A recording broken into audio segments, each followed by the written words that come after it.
Total internal reflection. तो ये वो केस है जब आपके पास जो लाइट है, जैसे मान लो ये एक मीडियम सेपरेशन हो रखा है, यहाँ से यहाँ पे मैंने मीडियम भर दिया, अपना लिक्विड ही भर रखा है कोई,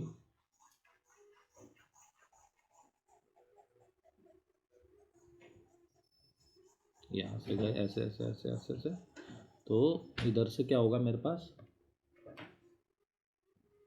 ये मैंने एक लाइट बनाई इंसिडेंट रे, जो ऐसे चली गई, अब यही होगा ना इस केस में I1 R1, सही है कि नहीं है, राइट। ऐसे मैंने अगर दूसरा केस बनाया एक और, अगर मैंने थोड़ा सा और इंसिडेंट रे को थोड़ा और ऊपर कर दिया, यानी कि एंगल और बढ़ा दिया मैंने, तो एक केस ऐसा आता है कि जो लाइट है ना ऐसे चली जाती है ये वाली, ठीक है। इसको कहते हैं क्रिटिकल एंगल, और उस केस में आर की वैल्यू कितनी हो जाती है, 90 डिग्री हो जाती है। अगर मैं इसको फर्दर स्ट्रेच कर दूं, और यानी कि अभी ये एंगल जो है ना इससे भी बड़ा बना दूं, मैं इंसिडेंट एंगल क्या कर दूं, IC से भी बड़ा बना दूं, तो क्या होता है उस केस में, तो लाइट जो है ना अंदर ही अंदर रह जाती है, ऐसे गई और अंदर ही चली जाती है, ये हो जाता है ये वाला केस। I3 R3, इसको मैं I2 बोल देता हूँ। तो यहाँ पे क्या हो रहा है सेकेंड केस में, इसे कहते हैं टोटल इंटरनल रिफ्लेक्शन, और ये वाला जो था वो था हमारा क्रिटिकल एंगल। तो यहाँ पे क्या हो रहा है, I is less than I2 is less than I3, ठीक है। तो क्रिटिकल एंगल कौन सा एंगल होता है, तो आप कहोगे वो एंगल जिसमें एंगल आर क्या बन जाए, 90 डिग्री बन जाए, है ना। तो इसमें वही फॉर्मूला लगा, तो देखो sine IC upon sine 90, IC मतलब सामने वाला, तो सामने कौन होगा, म्यू आउट होगा, अपॉन में म्यू इन होगा। तो साइन IC की वैल्यू कितनी आ गई, आउट बाय मीन, है ना। यहाँ से आप इजीली कैलकुलेट कर सकते हो एंगल साइन IC कितना होगा, ठीक है। इस वाले केस में तो I3 और R3 बराबर ही होंगे, क्योंकि वो रिफ्लेक्शन है, ये रिफ्लेक्शन में तो एंगल I और एंगल R बराबर होते हैं ना, कि नहीं होता, ठीक है। बात समझ में आ गई यहाँ तक कि नहीं आई, ठीक है। तो ये वाला केस है हमारे पास। तो अब क्वेश्चन आ सकता है ये वाला यहीं पे, कि ये बताओ कि ये कितनी दूर तक ये कॉइन का जो है ना व्यूइंग रेडियस है, कॉइन जो है कितनी दूर तक दिखाई देगा आपको। तो अगेन इसको भी वही करते हैं हम लोग, यहाँ पे ये मैंने कॉइन मान लो यहाँ पे रख दिया इस तरीके से।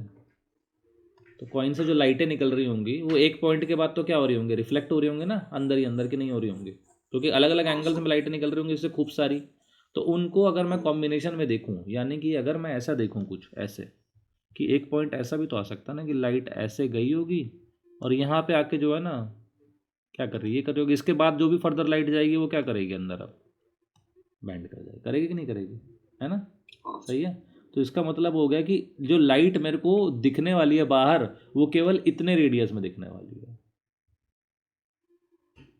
सही है कि नहीं, ये बताओ, है ना। तो मैं ये कैलकुलेट करने वाला हूँ, इसको कहते हैं व्यूइंग कोन, यानी कि जो कोन है उसका रेडियस कितना है, ये R, ये कितना है वो कैलकुलेट करना है। तो सिंपल आइडिया देखो यार, ये बताओ ये वाला एंगल क्रिटिकल एंगल नहीं होगा, तो ये भी क्रिटिकल एंगल हुआ कि नहीं हुआ, हुआ ना क्रिटिकल एंगल। और ये कैसे कैलकुलेट होता है हमारे पास, कैसे होता था, हमने क्या पढ़ा था, साइन IC कितना हो जाएगा मेरे पास, म्यू आउट बाय म्यू इन हो जाएगा, ठीक है। अच्छा अभी के लिए इसको मैं सिंपल सा म्यू बोल देता हूँ, ठीक है। साइन IC को मैंने म्यू बोल दिया। अब मुझे पता है ट्राइंगल के हिसाब से मुझे तो निकालना है टेन IC कितना होगा, R/D होगा, क्योंकि तो टोटल डेप्थ थी ना D, कि नहीं, राइट। तो साइन IC अगर मुझे पता है म्यू है, तो टेन IC कितना होगा, तो एक ट्राइंगल बना सकता हूँ मैं ऐसे करके, है ना, ये वाला। और यहाँ से क्या कह सकता था, ये म्यू और ये 1 है, तो टेन IC कैसे निकालते हैं, 1 माइनस म्यू स्क्वायर हो जाएगा, ये पाइथागोरस थ्योरम से, है ना, राइट। तो टेन IC की वैल्यू कितनी हो जाएगी इन टर्म्स ऑफ म्यू, तो आप क्या कहोगे, mu upon 1 minus mu square का root is equal to R/D। आया कि नहीं आया, यहाँ से मुझे R मिल गया, R कितना हो जाएगा, तो एरिया कितना हो जाएगा, तो आप कहोगे पाई R स्क्वायर, पाई तो ठीक है अपनी जगह पे, R स्क्वायर के बदले आप क्या लिख दोगे, mu square D square upon 1 minus mu square. आया कि नहीं आया, ये क्या बन गया मेरा विंग रेडियस, बन गया कि नहीं बना, बात समझ में आई, ठीक है। तो इस तरीके से ये काम है, यही सेम टेक्निक जो है टोटल इंटर रिफ्लेक्शन की हम लोग ऑप्टिकल फाइबर केबल में भी यूज़ करते हैं। ऑप्टिकल फाइबर केबल में भी क्या होता है कि हम लोग ना लाइट के अंदर अपना डेटा जो भी है, इंटरनेट का जो भी आपने कंटेंट मांगा, जो भी वेबसाइट मांगी है आपने ओपन करने के लिए, वो हम लोग क्या करेंगे, उसको लाइट के फॉर्म में एनकोड कर देते हैं, यानी कि इलेक्ट्रिक सिग्नल में हमने लाइट के सिग्नल में कन्वर्ट कर दिया उसको। उसके बाद उसको हम लोग क्या करेंगे, एक वायर ले लेंगे और उस वायर में जो है ना उस लाइट को मार देंगे अंदर ही अंदर इस तरीके से, और वो क्या करेगी, ऐसे रिफ्लेक्ट बैक होके जल्दी से आपके पास पहुंचेगी कि नहीं पहुंचेगी। उसके लिए बस ध्यान क्या रखना है, ये जो आउटर वाली वॉल है इसका मीडियम क्या होना चाहिए, रिफ्रैक्टिव इंडेक्स कम होना चाहिए, क्योंकि हमेशा ध्यान रखना ये टोटल इंटरनल रिफ्लेक्शन तभी होता है, ये तभी होता है जब डेंसर से रेयरर में जा रही हो लाइट, उल्टा में नहीं होता ये, ठीक है। डेंसर से रेयरर, तो यानी कि इस मीडियम को आपने डेंसर बनाना होगा और इसको क्या बनाना होगा आपने, रेयरर बनाना होगा, ठीक है ना। और ये जो एंगल होगा आपका, ये कौन सा एंगल होगा, आई, तो I must be greater than critical angle, हाँ है ना, तभी ये काम होने वाला है। ऑप्टिकल फाइबर केबल में भी ऐसे कहानी